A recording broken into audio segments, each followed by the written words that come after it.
बच्चों, स्वागत है आपका हमारे YouTube चैनल पे। मैं हूँ गायत्री और आज जो टॉपिक हम कवर करने वाले हैं वो है टाइम वैल्यू ऑफ मनी। तो टाइम वैल्यू ऑफ मनी एक कॉन्सेप्ट है मैनेजरियल इकोनॉमिक्स का, जो किसके लिए हेल्प करता है, बताता है कि आज जो 1 रुपये की वैल्यू है वो क्या है, ज़्यादा है जो कि 1 रुपया मुझे फ्यूचर में मिलने वाला है।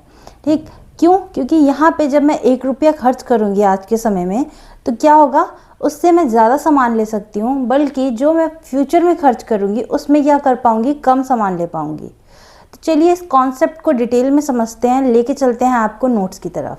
टाइम वैल्यू ऑफ मनी ये क्या कहता है कि आज जो 1 रुपये की वैल्यू है वो ज़्यादा वर्दी है, किससे कंपेयर कर रहा है, जो 1 रुपये की फ्यूचर वैल्यू है उससे। यानी कि जो आज मेरे पास पैसे हैं वो ज़्यादा मायने रखते हैं अगर मैं उन्हीं पैसों को, उतने ही अमाउंट के पैसों को इन फ्यूचर में यूज़ करूँ तो। जैसे कि मान लो आज मेरे पास 10,000 रुपये हैं।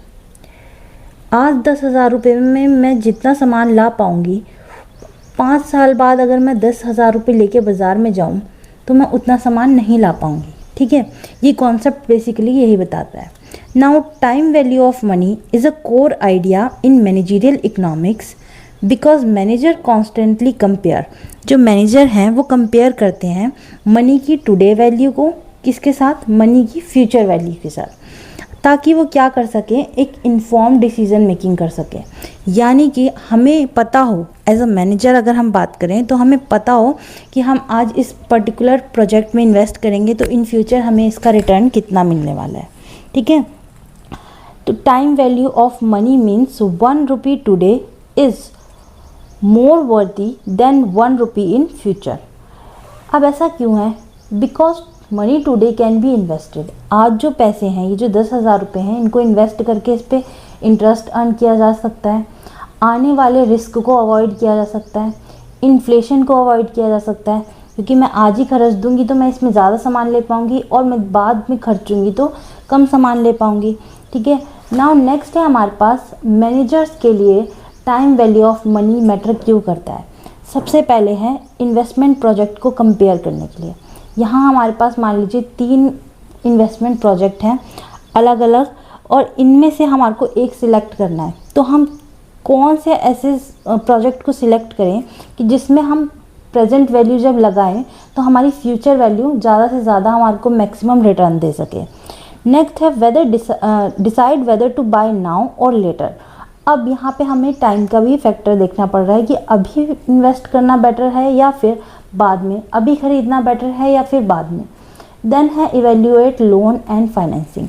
लोन एंड फाइनेंसिंग की अगर हम बात करें तो यहाँ पे हम एक पर्टिकुलर बिजनेस चलाने के लिए लोन लेना चाहते हैं या फिर कहीं से फाइनेंस करवाना चाहते हैं, तो उसमें हमारे को अभी ज़रूरत है पैसों की या फिर नहीं है, और अगर हम अभी लेंगे तो हमारे को कितने रेट पे पड़ेगा, ये सारी चीज़ें क्या की जाती हैं, वैल्यूएट की जाती हैं।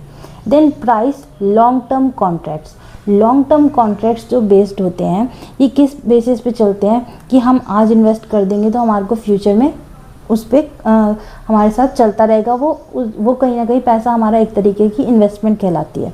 तो यहाँ पे लॉन्ग टर्म कॉन्ट्रैक्ट्स को क्या करना होता है, यहाँ पे इवेल्युएट करने के लिए भी यूज़ किया जाता है। देन है लीजिंग और बाइंग का डिसीजन लेने के लिए भी ये यूज़ किया जाता है। आपने जहाँ काम शुरू करना है, जिस जगह पे काम शुरू करना है, वो जगह आपको ख़रीदनी है या लीज पे ले लेनी है, ये डिसीज़न भी इसके बेस पे किया जाता है।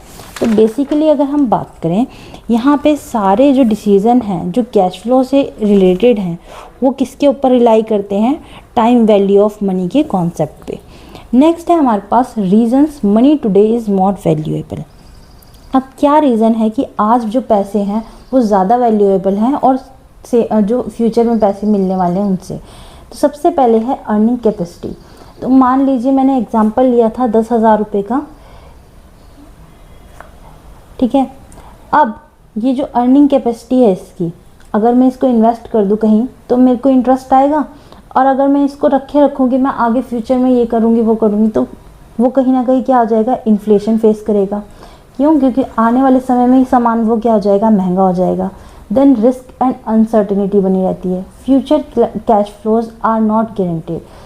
देखो, आज अगर हम पैसा किसी भी प्रोजेक्ट में डाल रहे हैं उसकी फ्यूचर की कोई गारंटी नहीं है। कई बार क्या होता है, हमने बॉन्ड खरीदे और यहाँ पे हमारे साथ क्या हो गया उस जब हमारा लेने का टाइम आया उन पैसों को, तो वहाँ पे कंपनी बंद होगी, तो यहाँ पे रिस्क और अनसर्टेनिटी भी बनी रहती है। देन है प्रेफरेंस फॉर लिक्विडिटी।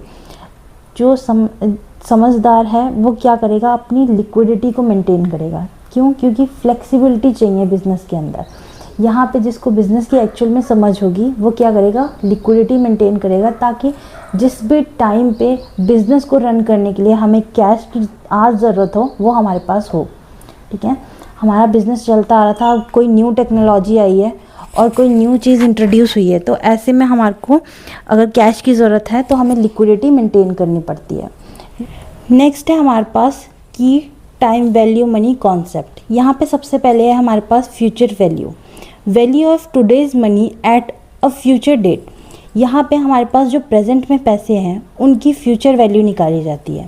ठीक है, ये हमारे पास फॉर्मूला है जहाँ पे ये एफ वी क्या है, फ्यूचर वैल्यू है, पी वी क्या है, हमारी प्रेजेंट वैल्यू है, और आर क्या है, इंटरेस्ट रेट है, और एन क्या है, नंबर ऑफ ईयर्स। अब यहाँ पे देखो, इसका एग्जाम्पल देख लेते हैं। एग्जाम्पल है 10,000 इन्वेस्टेड एट 10% फॉर 2 ईयर्स। तो यहाँ पे 10,000 रुपये इन्वेस्ट किए हैं 10% पे 2 साल के लिए, तो फ्यूचर वैल्यू यहाँ पे उसकी क्या हो जाएगी, 12,100 रुपीज़। ठीक है, नेक्स्ट है हमारे पास प्रेजेंट वैल्यू। ये जो कॉन्सेप्ट है यहाँ पे क्या करते हैं, हम प्रेजेंट वैल्यू कैलकुलेट करते हैं जब हमें फ्यूचर वैल्यू कहीं ना कहीं पता है। Value today of money to be received in future. सबसे पहले यहाँ पे देख लेते हैं एग्जाम्पल, 12,100 रुपये हमने क्या करे, रिसीव करे आफ्टर 2 ईयर्स एट 10%। तो प्रेजेंट वैल्यू क्या होगी उसकी, यहाँ पे हमने कैलकुलेट करी इस फॉर्मूला में डाल के। जो हमारे पास प्रेजेंट वैल्यू है वो कैसे कैलकुलेट होगी, फ्यूचर वैल्यू डाली, 1% रेट हमने डाला और नंबर ऑफ ईयर हमने डाले, तो 10,000 के आगे हमारे पास इसकी प्रेजेंट वैल्यू आ गई। नेक्स्ट है हमारे पास कंपाउंडिंग। अब देखो कंपाउंडिंग का जो कॉन्सेप्ट है ये क्या कहता है, interest earned on interest.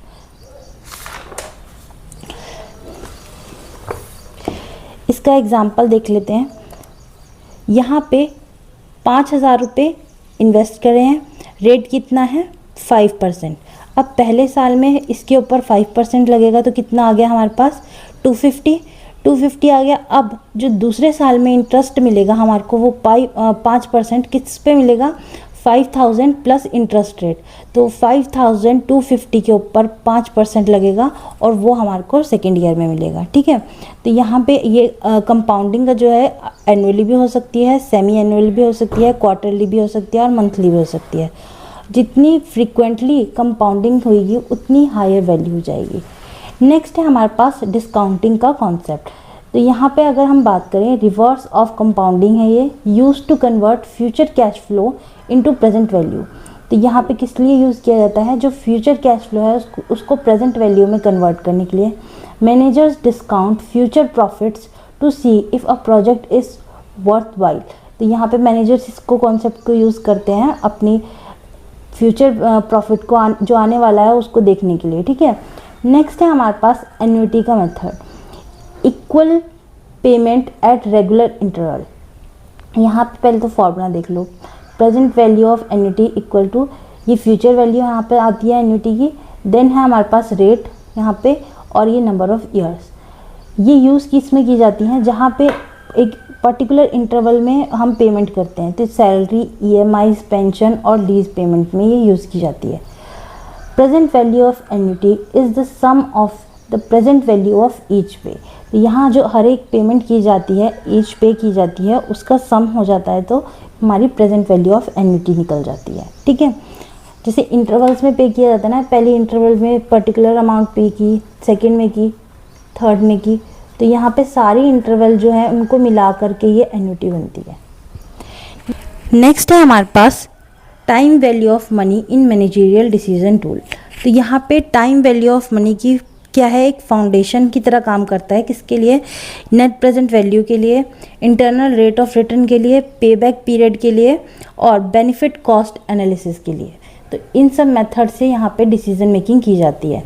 Managers usually accept projects with positive net present value, जिन भी प्रोजेक्ट्स की नेट प्रेजेंट वैल्यू पॉजिटिव रहती है उन प्रोजेक्ट्स को मैनेजर एक्सेप्ट करते हैं।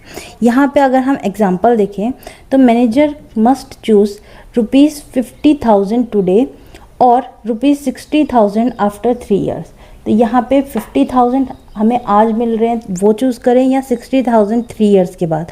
तो देख लेते हैं यहाँ पे हमने क्या करा, 10% डिस्काउंट रेट है, प्रेजेंट वैल्यू निकाल ली। तो प्रेजेंट वैल्यू अगर हम देखें तो हमारी फ्यूचर वैल्यू क्या है 60,000, रेट क्या था हमारा 10% और 3 years के लिए। तो हमारी प्रेजेंट वैल्यू आ गई 45,078। और अगर हम इसको देखें आज हमारे पास कितने हैं 50,000। तो ये दोनों को कंपेयर करते हुए देखें तो बेटर चॉइस कौन सी है 50,000 आज। ठीक है, नेक्स्ट है हमारे पास इसका conclusion. In conclusion, time value of money refers to the concept that money available today is more valuable than the same amount in the future. यानी कि आज जो हमारे हाथ में पैसा है वो ज़्यादा वैल्यूएबल है, अगर यही पैसा हमारे पास फ्यूचर में अवेलेबल होगा तो वो कम वैल्यूएबल है due to its earning potential, inflation and risk. तो यहाँ पे अर्निंग पोटेंशियल की वजह से, इन्फ्लेशन की वजह से और रिस्क की वजह से ये क्या हो जाता है, थोड़ा कम हमारे पास वैल्यूएबल रहता है। तो ये था हमारा topic time value of money का। आई होप आपको समझ आया हो। Thank you.